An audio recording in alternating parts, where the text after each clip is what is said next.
Hello students, once again I want to welcome you all in our online training program that is NIOS Vision Point. My name is Ritesh, I'm your English coach, and today I'm going to teach you leisure poetry written by William Henry Davis. आज हम लोग laser poem start करेंगे और जिसके poet का नाम है W.H. Davis, जिनका फुल नेम है विलियम हेनरी डेविस। नाउ अब इस पोएम को स्टार्ट करने से पहले कुछ सवाल है मेरे जो मैं आपसे पूछना चाहूँगा, जो कि आपकी बुक में भी हैं। Do you know what leisure means? क्या आप लोगों को मालूम है इस लेजर शब्द का मतलब क्या है? It means the free time, फुर्सत के पल, free time which you can spend in an activity of your choice. और फुर्सत के पल में हम क्या करते हैं?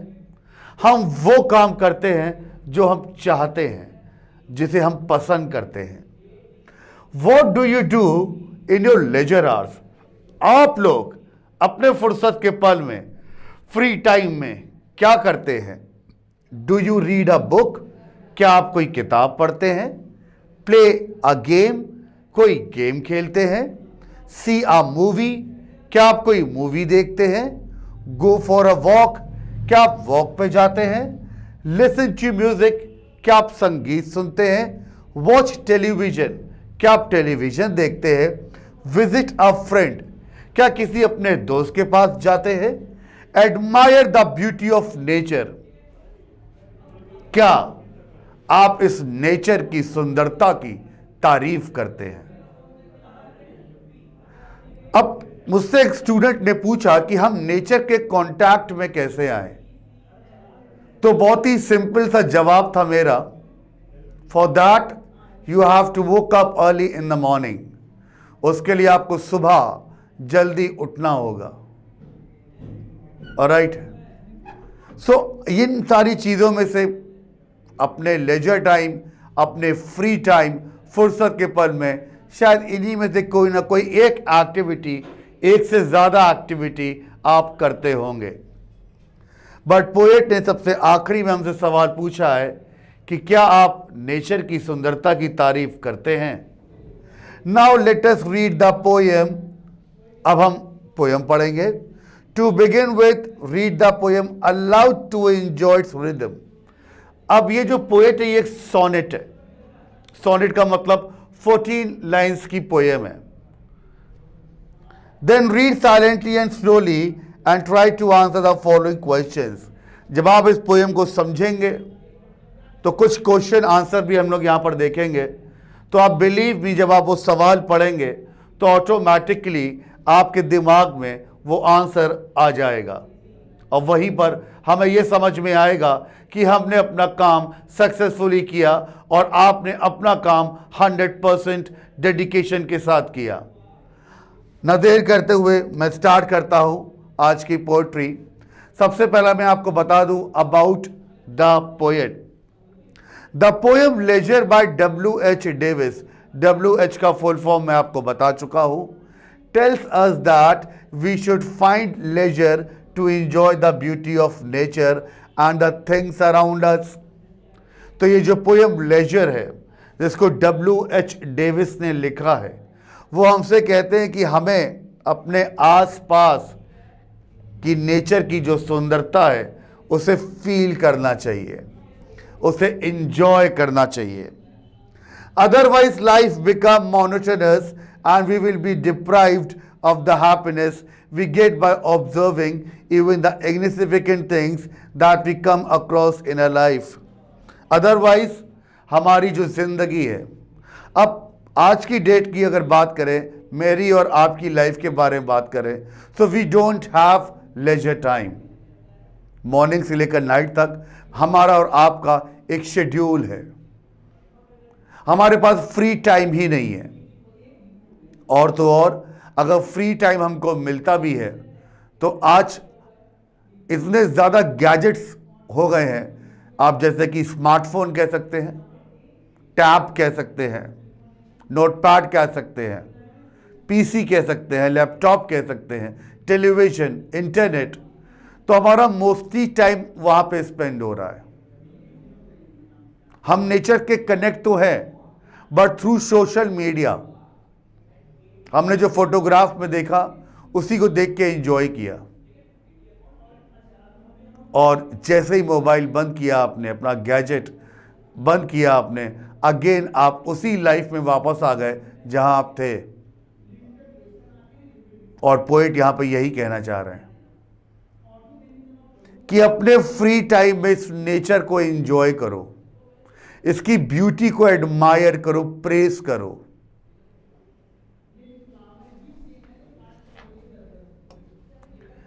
अब इस पोएम के बारे में कुछ और आपको बता दूं। Leisure by William Henry David teaches us what a meaningful life should be. जिंदगी का असली मतलब है क्या, वो आपको इस पोएम से पता चलेगा। A meaningful life is like a child's life, एक बच्चे का जीवन जिसमें वो हर चीज एंजॉय करता है। We should find time to stand like cows and sheep and look around us. आपने शीप या काव को देखा हो तो काव, शीप बहुत ही साइलेंटली एक जगह खड़े होकर अपने चारों तरफ की चीजों को ध्यान से देखते रहते हैं, ऑब्जर्व करते रहते हैं, इंजॉय करते रहते हैं। यहां पे पोएट कुछ ऐसा ही हमसे कहना चाह रहे हैं। Beautiful nature, we should not hurry away in life. हमें अपनी जिंदगी में हर चीज में जल्दबाजी नहीं करनी चाहिए। Everything takes their own time. हर चीज पूरा होने में अपना पूरा वक्त लेती है। जैसे एक बच्चा पैदा होते ही बूढ़ा नहीं हो जाता, उसी तरीके से हमारी लाइफ भी है। तो हमें लाइफ के हर मोमेंट को एंजॉय करना चाहिए और नेचर के ज्यादा से ज्यादा कांटेक्ट में रहना चाहिए। A life that is full of anxieties is a poor life. Anxiety, depression, ये पहले इन शब्द का इन्वेंट नहीं हुआ था। पहले ये सारे वर्ड्स डिस्कवर्ड नहीं थे, बट आज की डेट में ये शब्द एक बीमारी बन चुके हैं और ये बीमारी हम और आपको बहुत ही आसानी से हो जाती है। घबराहट, बेचैनी, कॉन्फिडेंस ना होना, हेजिटेशन। कारण क्या है? हमने अपने फ्री टाइम का यूटिलाइज नहीं किया। हमने अपनी जिंदगी में आसपास की चीजों पे कभी ध्यान ही नहीं दिया। हम भागते रहे, दौड़ते रहे। पोएट कुछ ऐसा ही कहना चाह रहे हैं, रुको, आसपास चीजें देखो, एंजॉय करो। नेचर बहुत कुछ सिखाता है और हमें वही कुछ चीजें आज पोएट इस पोएम के थ्रू हमें बताएंगे। ध्यान से देखिएगा। These lines have been taken from the poem Leisure written by William Davis. This poem is a protest against the unnecessary commitment of man with worldly affairs. हम दुनिया की चीजों में इतना ज्यादा उलझे हुए हैं कि हमारे पास अपने लिए ही वक्त नहीं है। We are always in a hurry and have no leisure time to look at the beauty spread all around us. हम हमेशा इतनी ज्यादा जल्दबाजी में होते हैं कि अपने आसपास की चीजों पर ध्यान ही नहीं दे पाते। Man's miserable life brings him nothing but sadness and worries. और ये जिंदगी एट द एंड आपको दुख के अलावा कुछ और नहीं दे सकती। अब देखते हैं poem, line 1 to 4। What is this life if full of care?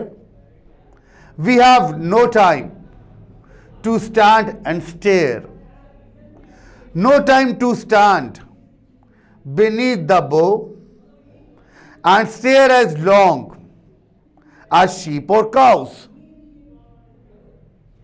अब इसमें स्टेयर का मतलब समझ लीजिए क्या है। A long fixed look on something with eyes wide open. और बो का मतलब समझ लीजिए main branches of a tree. अब मैं आपको फिर से समझाऊं एक एक लाइन करके। What is this life if full of care? ये लाइफ है क्या? चिंता, परेशानी, घबराहट। We have no time to stand and stare. हमारे पास इतना वक्त ही नहीं है कि हम कहीं पर रुक के आसपास की चीजों को देख सकें। इतनी भागा दौड़ी की जिंदगी हो गई है, इतना सबके हेक्टिक शेड्यूल हो गए हैं। No time to stand beneath the bough. पेड़ के नीचे खड़े होकर उसकी छांव तक नहीं ले पा रहे हम नेचर को एंजॉय ही नहीं कर पा रहे। And stare as long as sheep और काउस। जैसे शीप और काउ देर तक एक जगह खड़े होकर आसपास की चीजों को कई देर तक ऑब्जर्व करते हैं, देखते हैं, हम कहां कर पा रहे हैं? क्यों? क्योंकि हमारे पास तो फ्री टाइम ही नहीं है। अब इसी लाइन 1 to 4 ही कुछ इंपॉर्टेंट वर्ड्स और हैं, जैसे कि फुल ऑफ केयर मतलब full of anxieties, worries, tension. अगर आज की डेट में आप देखें तो ये एक बीमारी है। मोस्टली यंगस्टर्स, मैंने साइकियाट्रिस्ट, साइकोलॉजिस्ट के यहां इन सब का इलाज कराते हुए देखा है। स्टेयर मतलब लुक, देखना थोड़ी देर तक। बीनीथ का मतलब नीचे, अंडर, ये एक प्रेपोजिशन है अकॉर्डिंग टू ग्रामर। बो का मतलब main branch of a tree. Stare as long as sheep and cows, इस लाइन का मतलब है sheep and cow are least worried about what happens around them. उन्हें आसपास की चीजों की फर्क नहीं पड़ते, बस वो अपना खड़े होकर हर चीज को देखते हैं और एंजॉय करते हैं। अब इसी लाइन 1 to 4 को और डिटेल में हम लोग समझते हैं, ताकि एग्जाम में इस स्टैंजा से कोई भी क्वेश्चन आए तो हम उसका आंसर दे सकें। In this line the poet bewails our rush life. उन्होंने हमारी ये भागा दौड़ी वाला जो जीवन है उसके बारे में बताया है। The poet says that we can not call this life a pure life. हम इस लाइफ को प्योर लाइफ नहीं कह सकते। If it is full of worries and anxiety, अगर हमारी जिंदगी में परेशानी है, घबराहट है, तो यह प्योर लाइफ नहीं है। We have no time to stand at a certain place and look carefully at nature. हमारे पास इतना वक्त ही नहीं है कि हम एक जगह खड़े होके नेचर को देख सकें, नेचर की ब्यूटी को एंजॉय कर सकें। If even we cannot spare a few moments to stand under the branches of green trees and enjoy the beautiful and restful shades of the tree, हमारे पास इतना भी वक्त नहीं है कि किसी पेड़ के नीचे खड़े होके उसकी छांव में अपने नेचर को हम एंजॉय कर पाएं। The common animals like sheep and cows are better than us. हमसे बेहतर तो जानवर हैं, शीप एंड काउज हैं, इन एंजॉइंग लाइफ। वो अपनी लाइफ एंजॉय कर रहे हैं, वो आसपास की चीजों से उन्हें कोई फर्क नहीं पड़ता। बट हम इस कॉम्पिटिटिव वर्ल्ड में सिर्फ आगे बढ़ने के लिए, फर्स्ट पोजीशन अचीव करने के लिए दौड़ते जा रहे हैं, दौड़ते जा रहे हैं, दौड़ते जा रहे हैं। We cannot look at the common animals like sheep and cows grazing in the pastures. Even हम ये भी नहीं देख पाते कि कैसे काऊ और शीप ग्रेज कर रहे हैं। मतलब काऊ और शीप चरते हैं खेतों में, जंगलों में। We have committed ourselves with worldly affairs unnecessarily and cannot enjoy nature and the natural beauty spread all around us. हमने दुनिया की चीजों में अपने आप को इतना ज्यादा फंसा लिया है कि हम नेचर की ब्यूटी को ना देख पाते हैं, ना महसूस कर पाते हैं और ना एंजॉय कर पाते हैं। यह था लाइन नंबर 1 to 4। अब इस स्टैंजा के कुछ क्वेश्चंस मैंने निकाले हैं जो आपके एग्जाम में आ सकते हैं, और आपको आंसर कैसे देना है मैंने वो भी बताया है। जैसे कि क्वेश्चन नंबर 1 है, about what kind of life is the poet complaining? Answer: the poet is complaining about a life that has been made complicated by human lifestyle. Today, man thinks that he is too busy to enjoy the bounties of the earth that are beautiful and soothing. जो मैंने आपको इसके पहले समझाया था, लोगों के पास वक्त ही नहीं है नेचर को एंजॉय करने का, एडमायर करने का, अडोर करने का। यहां पर भी कुछ ऐसा ही है। एक और क्वेश्चन देखते हैं, why is the poet not happy with stressed life? भाई तनाव भरे जीवन से कोई खुश नहीं हो सकता, तो पोएट भी नहीं था। The poet is not happy with the modern lifestyle. Modern lifestyle, ना टाइम सोने का फिक्स है, ना उठने का फिक्स है, फिजिकल एक्सरसाइज ना के बराबर है, जंक फूड ज्यादा हो चुका है, ऐसी बहुत सारी चीजें, etcetera etcetera etcetera. Modern lifestyle that is full of stress. In his opinion, according to poet, life is an opportunity to enjoy the beauty around us. और इस जिंदगी ने तो हमें एक बेहतरीन मौका दिया है कि आसपास की चीजों को एंजॉय करने का, जो कि इस अर्थ पे है। एक और क्वेश्चन देखते हैं, why does the poet pick up the example of sheep and cows? Poet ने शीप एंड काउस का ही एग्जाम्पल क्यों दिया? Sheep and cows are peaceful animals. ये किसी को नुकसान नहीं पहुंचाते, शांत रहते हैं, टेम्ड एंड डोमेस्टिकेटेड इजीली, बहुत आसानी से पाले जाते हैं, पालतू जानवर होते हैं। They are seldom found moving in a hurry, और बहुत ही कम उन्हें इधर से उधर मूव करते हुए देखा जाता है। Unlike most animals, cows and sheep do not attack other animals. बाकी जानवरों की तरह sheep and cow अटैक भी नहीं करते, किसी जानवर पर हमला भी नहीं करते, unless it is for self defense. और तब तक नहीं करते जब तक उन पर डेंजर, खतरा ना हो। अपने बचाव के लिए तो कोई भी कर सकता है, तो ये sheep and cow भी हैं, बट इन्हें पीसफुल एनिमल माना जाता है। शायद इसीलिए पोएट ने शीप एंड काउस का एग्जाम्पल दिया। एक और क्वेश्चन जो मुझको लगता है इंपॉर्टेंट है, मैंने आपके लिए यहां पे लिखा हुआ है, what does the poet want human beings do to make life meaningful?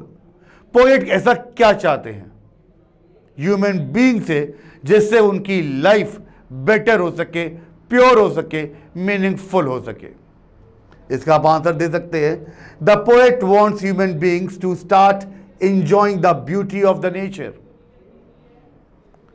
He advises us to put an end to the stress that we associate with life. Poet चाहते हैं कि हम इस नेचर को एंजॉय करें, हमारे जीवन में जो तनाव है उसको खत्म करें। People unfortunately feel that a serious life style makes it worth. लोगों को ये लगने लगा है कि ये जो मॉडर्न लाइफस्टाइल है हमारे लिए बहुत ही ज्यादा इंपॉर्टेंट है, बट ऐसा नहीं है। He want us to shed the cares we have put in a simple life. साधारण जीवन, normal life. We should find time to see the beauties of nature. हमारे पास वक्त होना चाहिए कम से कम एक वीक में 2 दिन नेचर के कांटेक्ट में आने का, नेचर को एंजॉय करने का, नेचर की ब्यूटी को प्रेस करने का। We should pause under trees and look up to catch sight of the birds and butterflies that silently flit from branch to branch. हमें पेड़ के नीचे खड़े होकर बर्ड्स, बटरफ्लाइज को देखना चाहिए, एंजॉय करना चाहिए, because they are also a part of this nature. वो भी इस प्रकृति का एक हिस्सा है, एक अहम हिस्सा है।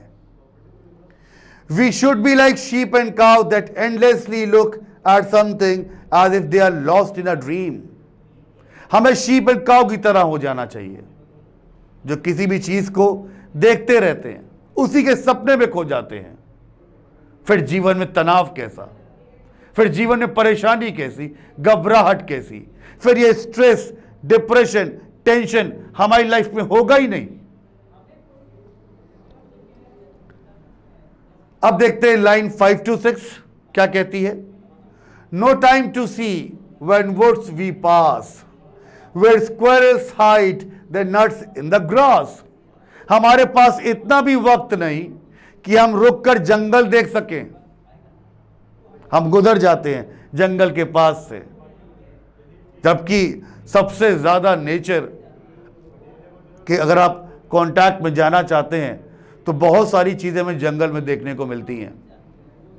Where squirrels hide their nuts in the grass, मतलब जंगल में ही तो स्क्वायरल गिलहरियां अपने नट्स को छिपाती है ग्रास के नीचे, हम तो वो भी नहीं देख पाते।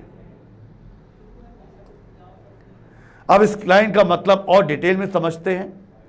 इन these line the poet tell us when we pass through some forest, हम जब किसी जंगल से गुजरते हैं, we do not have time to stop for some moment to look at the trees tall and short. हमारे पास थोड़ा भी वक्त नहीं होता कि हम रुकें, वो लंबे छोटे पेड़ों को देखें and enjoy the natural beauty, और नेचुरल ब्यूटी को एंजॉय करें। The dark green trees provide a soothing effect, but we are always sick hurried and cannot enjoy at least the simple beauty।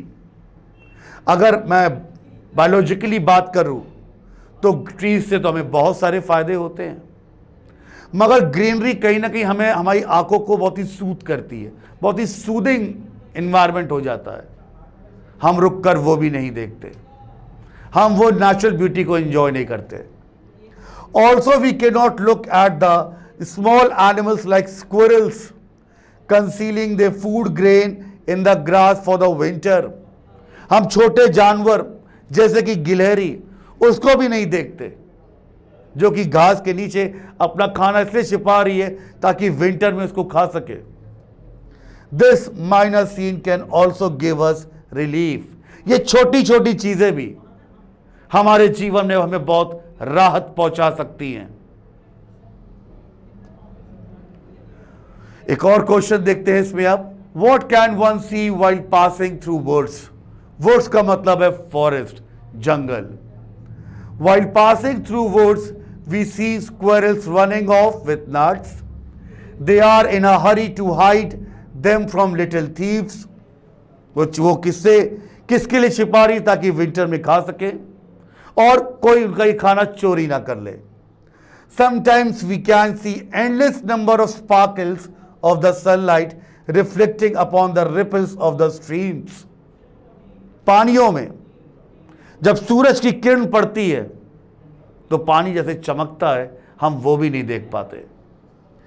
These sparkling beams of light appear like stars in the nightly sky। और रात में उसी पानी की जो moon जो light होती है वो हमें स्टार्स जैसी लगती है। एक क्वेश्चन देखते हैं। What does the poet see while passing through the forest? बहुत इजी आंसर है। The poet sees the squirrels hiding nuts in the grass while passing through the forest। अब लाइन नंबर 7 to 8 देखते हैं। No time to see in broad daylight, streams full of stars like skies at night। इसके पहले थोड़ा बहुत मैंने इस line के बारे में आपको बताया है। तो यहां पे ब्रॉड का मतलब है having distance larger than usual from side to side, wide. अब इसको ध्यान से समझते हैं। स्ट्रीम्स का मतलब है नदियां, रिवर्स, और स्ट्रीम्स फुल ऑफ स्टार्स का मतलब है shining bubbles in the reverse. अब समझते हैं उस लाइन का मतलब। इन these line the poet says that human beings can not see the beauty that is hidden in the streams. Poet कहते हैं कि इंसान वो खूबसूरती नहीं देख पाते जो पानी में छिपी होती है। During day time when the rays of the sun fall upon the clear water of the brooks. Brook का मतलब रिवर, जो कि पहाड़ों से बहती हुई नदी को हम लोग ब्रुक कहते हैं। तो दिन में जब सूरज की किरणें उस नदी के ऊपर पड़ती है, the water reflects and shines like stars. तो पानी की बूंदें, वो बुलबुलें, दैट बबल्स, वो स्टार्स जैसे चमकते हैं in the sky during night, रात को। Sometimes water of streams because of its clearness seem so beautiful that even stones beneath the water can be observed. और कई बार तो पानी इतना साफ होता है कि उसके नीचे के स्टोन पत्थर भी हमें साफ साफ दिखाई देते हैं. Which look like stars in the clear blue water. ऐसा लग रहा है कि जैसे उस पानी के नीचे वो स्टार्स हैं, रात में ऐसे चमकता है. This scene also resembles the stars shining in the sky at night. ये सीन हमें यह भी दिखाता है कि कैसे स्टार्स रात को आसमान में चमकते हैं. अब क्वेश्चन देखते हैं. What is the river compared to and why?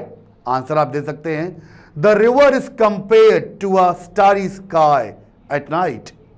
It is so compared because the sparkles of the sunbeams that reflect upon the ripples of the rivers look like stars in the sky.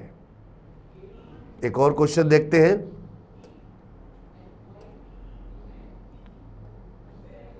In the line to turn at beauty's glance, what does the word beauty refer to? A beautiful girl or beauties of nature or both? Beauty refers to both a beautiful girl and the beauties of nature. तो जो सुंदरता की बात हो रही है वो सुंदर लड़की को भी पोएट कंपेयर कर रहे हैं और ब्यूटी ऑफ नेचर को भी. What is the central idea of these lines? The poet laments that man has no eyes to look at the beauties of nature. Nature has abundance of beauty which the modern man fails to see. मतलब इस nature में इतनी ज़्यादा सुंदरताएं हैं, एक इंसान नहीं देख पाता उसको, और हमें देखना चाहिए. इस पोएम के थ्रू पोएट हमें यही मैसेज दे रहे हैं. अब लाइन 9 to 12 पे आते हैं. No time to turn at beauty's glance. Glance का मतलब अ ब्रीफ और hurried look. And watch her feet how they can dance. No time to wait till a mouth can enrich that smile her eyes began. अब यहां पे enrich का मतलब to improve the quality. अब line by line अगर आपको मैं समझाऊं तो no time to turn at beauty's glance, हमारे पास इतना समय नहीं है कि हम सुंदरता नेचर की ब्यूटी को देखें. And watch her feet how they can dance. अब यहां पे नेचर की ब्यूटी को पोएट ने एक लड़की से कंपेयर किया कि उसके पैर देखे वो कैसे डांस कर रही है. No time to wait till a mouth can enrich that smile her eyes began. हमारे पास इतना वक्त भी नहीं है कि उसके चेहरे की जो मुस्कुराहट है, जो उसके होठों तक कभी पहुंची नहीं है, हमारे पास इतना वक्त हो कि हम उसको देख सकें. बहुत डीप में समझिएगा. मीनिंग मैं आपको बता चुका हूं. अब इस लाइन का मतलब मैं आपको समझा दूं. The poet says we are so hard luck that we cannot watch a girl or a woman who dances in the field. ये हमारा बैड लक है कि हम किसी लड़की या किसी विमेन को डांस करते हुए नहीं देख पा रहे. The feet of the dancing girl are very attractive and bewitching, but we cannot spare time to look at these feet as how they dance. वो फीट बहुत ही ज्यादा अट्रैक्टिव है. नेचर की बात हो रही है. वो फीट बहुत ही ज्यादा अट्रैक्टिव है, मगर हमारे पास वक्त ही नहीं है उन्हें देखने का. The poet also moans. Moans मतलब दुख, मनाना. The poet also moans that we have no time to wait for the words the mouth of the dancing girl has to utter. हमारे पास इतना वक्त नहीं कि हम उस लड़की के मुंह से निकला कोई शब्द सुन पाए, कोई आवाज सुन पाए. The sort of smile has appeared in her eyes, but we cannot wait for such time as the words from her eyes are transferred to her lips.